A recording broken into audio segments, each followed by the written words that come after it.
안녕하세요. 이번 영상에서는 레몬이라는 기업에 대해서 알아보려고 합니다. 코스닥에 등록되어 있고요. 294140입니다. 아무래도 이름 자체가 대중적 단어 과일 레몬과 동일하다 보니까 주식시장에서 이름이 보일 때마다 궁금했었는데요. 이번에 한번 제대로 알아봤습니다. 마스크 회사로 주목을 많이 받긴 했었는데 과연 그 실체도 그럴까요? 먼저 간단하게 숫자부터 보고 깊게 들어가 보죠. 매출액은 소소한 수준에서 등락이 좀 있습니다. 17년 403억의 매출이 18년 314억으로 떨어졌다가 19년에는 500억 수준으로 올랐습니다. 하지만 영업이익은 반대의 흐름인데요. 67억으로 17년에만 흑자를 기록했을 뿐 18년과 19년 모두 적자를 기록했습니다. 게다가 당기순이익을 보게 되면 2019년에 93억의 당기순손실을 기록하면서 아주 큰 적자를 기록했죠. 하지만 2020년 3월에 분기보고서를 보게 되면 숫자가 좋아지고 있는 것을 확인할 수가 있는데요. 다만 여기서 아쉬운 것은 아직 반기의 실적이 등록되지 않아서 한 번에 볼 수 없다는 것이 아쉽긴 했지만 이 같은 흐름만 보더라도 6월의 실적을 조금은 기대해 볼 수 있지 않을까 싶긴 한데요. 그럼 먼저 주목받는 이유부터 보고 차근차근 들어가 보도록 하죠. 최근은 물론 오늘 주목받은 이유는 코로나 재유행에 따른 이슈입니다. 연휴 사이에 광화문의 집회를 중심으로 코로나가 퍼지기 시작하면서 대유행이 올 수도 있다고 경고가 되고 있는데요. 그에 따라서 오늘 관련주에 동반 상승이 있었습니다. 레몬 역시도 마스크주로 분류되면서 상승을 했는데요. 하지만 레몬이 주목받은 이유는 이뿐만이 아닙니다. 2020년 4월의 기사인데요. 좀 더 긴 관점으로 레몬이 주목받은 이유를 보게 되면 의류에서 마스크 그리고 백신까지 관심을 받았다고 합니다. 처음에 상장을 한 것은 나노섬유나 통신부품 제조업체라는 것을 통해서 기술 특례 상장으로 했다고 하는데요. 그 이후에는 바이오주로 인식되기도 했다고 합니다. 레몬의 연구 실적 때문인데요. 혈액 속에 있는 불필요한 단백질을 제거하는 혈장 분리막 기술에 관한 연구개발 실적을 보유하고 있다고 밝혀지면서 바이오주로 인식되기도 했습니다. 하지만 관련해선 실적이 부족하기 때문에 잠깐 반짝했을 때 인식되었던 것으로 보이고요. 그 외에 코로나 외에도 다양하게 관심을 받고 있는데 이 레몬의 본질에 대해서 한 발짝 더 다가가 보도록 하죠. 일단 먼저 회사의 개요에서 눈에 띄는 것은 톱텍이라는 업체가 모회사로서 있다는 점이 눈에 띄었고요. 그리고 회사의 주요 사업 내용을 보게 되면 나노 관련 사업이나 전자파, 차폐 소재 사업을 주로 영위하고 있다고 밝히고 있습니다. 사업의 내용에서 좀 더 자세히 보도록 하죠. 사업의 내용을 보게 되면 2019년 사업 보고서 같은 경우에는 일단 전자파 차폐 관련에 관해서 굉장히 길게 소개가 되어 있습니다. 19년에 중요했던 레몬의 EMI 차폐, 전자파 차폐 소재 기술에 관해서 보게 되면 나노 관련 기술을 가지고 관련 제품을 연구하고 생산하는 것으로 보입니다.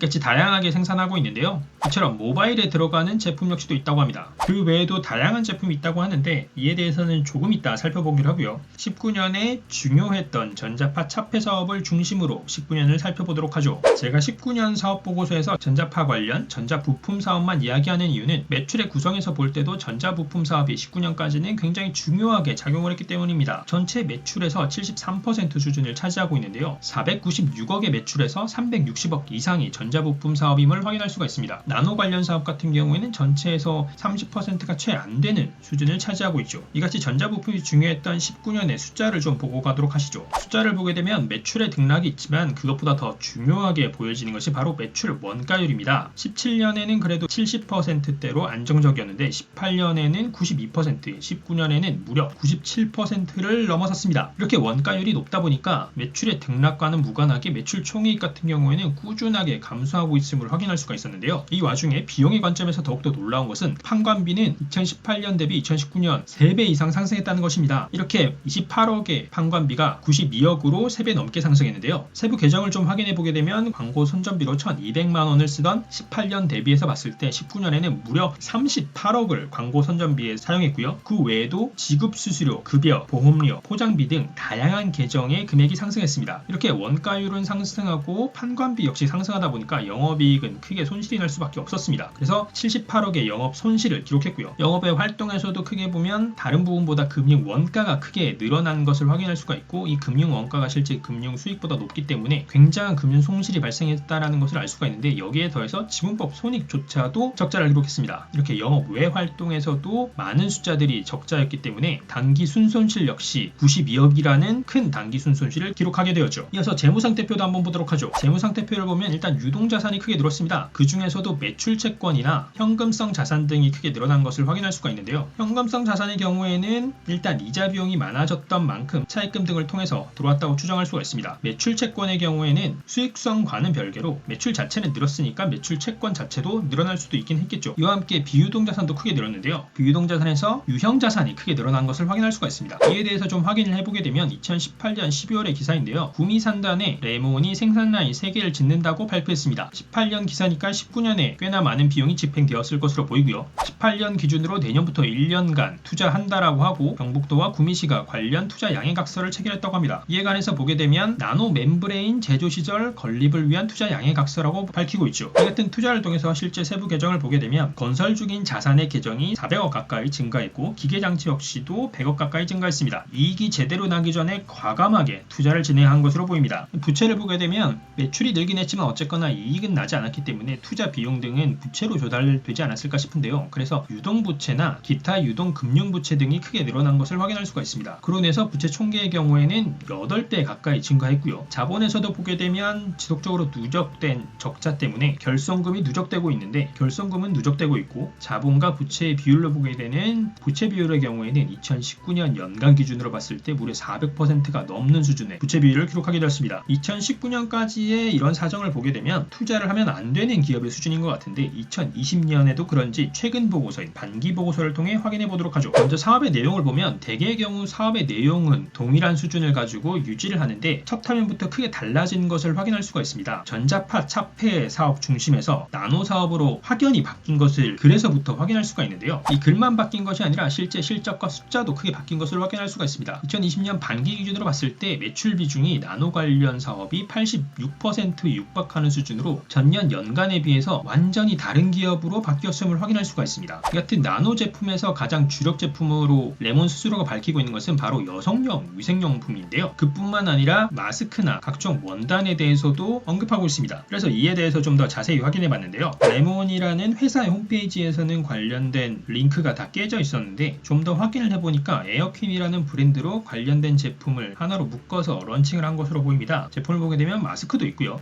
여성용 제품도 있습니다. 제가 여성이 아닌지라 이 같은 제품이 얼마나 인기가 있는지는 확인이 어렵긴 한데 일단 브랜딩 자체를 따로 잘 한 것으로 보이긴 합니다. 로고까지 따로 잘 뽑아낸 것으로 보이고요. 그리고 이 같은 제품에 대한 언급도 기사로 역시 있습니다. 방금 봤던 레몬의 에어퀸이라는 제품들에 대한 소개인데요. 글로벌 진출도 하는 것으로 보입니다. 2019년의 기사인데 이때 이미 굉장한 투자를 하고 있는 것으로 확인할 수가 있고 그 이후에도 지속적으로 투자를 엄청나게 할 것으로 계획하고 있습니다. 그리고 이 같은 데는 나노 멤브레인이라는 소재를 통해서 여성용 제품뿐만 아니라 마스크 등에서도 적용한다고 하고요. 같은 것을 통해서 대표의 경우 2024년에 1조 원의 매출을 달성하는 것이 목표라고 합니다. 여기에 대해서 모회사도 관심을 많이 갖고 있는데요. 모회사인 톱텍에서도 자회사 레몬의 나노 멤브레인 관련해서 크게 관심을 가지고 있는 것으로 보입니다. 나노 멤브레인에 관한 간략한 소개도 나와 있고요. 이 같은 장점을 이용해서 아웃도어 섬유뿐만 아니라 여성용 제품, 마스크 등 생활용품 전반으로 적용을 넓히고 있다고 합니다. 적용되는 제품만 넓어지는 것이 아니라 중국, 인도네시아, 베트남 등 세계 각지에 수출을 하기도 하고 아마존에 입점을 해서 매출 상승을 꾀하기도 한다고 합니다. 뿐만 아니라 군용 제품에도 납품을 하려고 하고 있다고 하는데요. 기존 롭스페이스와의 독점 계약 때문에 다른 제품의 진출은 어렵긴 하지만 군용 제품은 제한을 받지 않기 때문에 이 같은 시도를 하고 있다고 합니다. 스스로 밝힌 기술력을 바탕으로 굉장히 강하게 영업 드라이브를 걸고 있는 것으로 보입니다. 이 같은 레몬의 반기 실적을 보게 되면 그야말로 놀라운 수준인데요. 누적 기준으로 봤을 때 매출이 3배 가까이, 분기 기준으로 봤을 때는 5배 가까이 성장했습니다. 이게 놀라운 것이 연간과 비교해 보게 되면 작년 연간 매출이 2019년 490억 수준이었는데 2분기의 매출만 470억이 넘었으니까 2분기 매출만으로 작년 연간의 매출에 버금가는 목표를 달성했습니다. 그러니까 1년의 반만 지났을 뿐인데 이미 연간 매출을 뛰어넘은 수준이 되어버린 것이죠. 여기에 원가 이익률을 보게 되면 더욱더 놀랍습니다. 전년 동기의 누적 기준으로 봤을 때는 원가율이 99%였는데요. 2분기만 떼어놓고 보게 되면 원가가 매출액보다 더 높았습니다. 하지만 2020년에는 완전히 달라져서 누적 기준으로 봤을 때 원가율이 58.6% 수준이었습니다. 2019년에 적극적으로 투자를 한 것이 극적으로 효과가 나고 있다고 봐야 할 것으로 보이는데요. 이렇다 보니까 매출 총이익은 극적으로 증가했는데 판관비는 작년에 대비해서 봤을 때 감소했습니다. 감소한 세부 계정을 좀 확인해 보게 되면 광고 광고 선전비나 지급 수수료 같은 비용이 크게 줄어든 것을 확인할 수가 있었는데요. 기업 차원에서 보자면 마케팅을 줄였음에도 불구하고 매출이 늘어나고 있다는 것은 당연히 긍정적으로 해석할 수밖에 없지 않을까 싶습니다. 원가율은 좋아지고 비용은 낮아졌으니까 이익이 높아지는 건 당연하겠죠. 반기 영업이익이 흑자로 전환한 수준을 넘어서 흑자 219억을 달성했습니다. 영업의 활동에는 다양한 숫자가 있긴 하지만 매출과 원가율 좋아진 것이 워낙 크게 영향을 끼쳐서 영업의 활동의 숫자는 크게 영향을 끼치지 못했고요. 이에 따라서 당기순이익 같은 경우에는 흑자로 전환하고 205억의 당기순이익을 기록할 수 있었습니다. 이어서 재무상태표도 보게 되면 매출이 늘었던 만큼 유동자산에서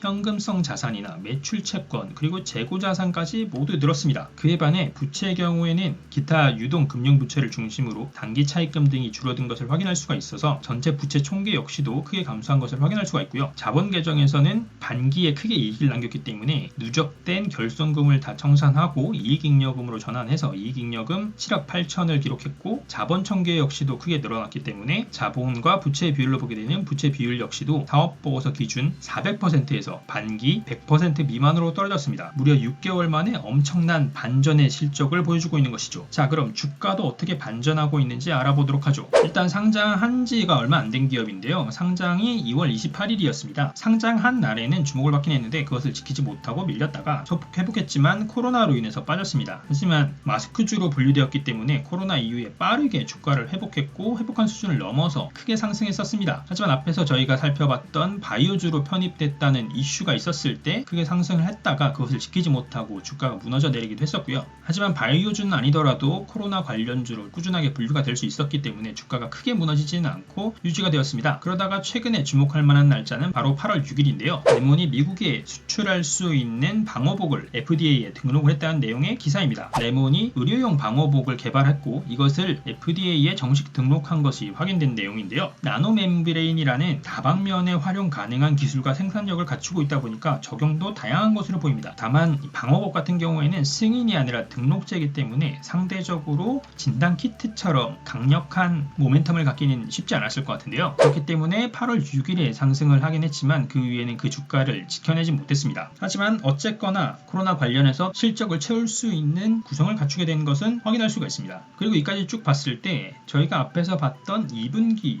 그러니까 반기의 실적을 주가가 제대로 반영하고 있는가 하면 제가 봤을 때는 그렇게 반영이 되고 있는 것으로 보이진 않습니다. 아마 시장에서 다른 실적 그러니까 진단키트 대장주로 관심받고 있는 시젠의 실적이나 바이오의 셀트리온, 2차전지의 LG화학과 같은 주요 주식에 대한 관심이 많다 보니까 레몬의 실적에는 크게 관심을 갖지 않아서 아직 그 실적이 반영되지 않은 것 아닌가 싶은데요. 그래서 2분기의 실적이 반영된다라고 하면 주가는 지금보다 더 높은 수준으로 충분히 갈 수 있지 않을까 생각합니다. 한 가지 굳이 2분기 실적과 주가의 관계성에서 우려스러운 부분을 꼽자면 2분기 실적에서 마스크가 얼마나 포함되어 있느냐 하는 부분이 있을 수 있겠습니다. 2분기 실적에서 마스크 관련 실적이 크게 포함되어 있다고 하면 코로나가 안정세로 접어들었을 때 주식시장에서의 기대감은 줄어들 수 있기 때문이죠. 사회적으로는 부정적이긴 하지만 레몬의 주가의 관점에서 보자면 주말 사이에 일어난 광화문 집회를 중심으로 한 코로나 대유행의 조짐은 긍정적으로 영향을 끼칠 수 있을 것 같습니다. 과거에도 이미 이렇게 레몬이 방역 마스크를 공급하면서 이슈를 몰아갔던 적도 있죠. 그러다 보니까 다시 대유행이 온다라고 하면 레몬의 주가는 충분히 주목을 받지 않을까 생각합니다. 그리고 또한 주가의 그래프를 봤을 때 4월 8일에 23,000원이라는 높은 주가를 찍고 내려오긴 했지만 이것은 정말 찍고만 내려왔으니까 주요한 기점의 관점에서 보자면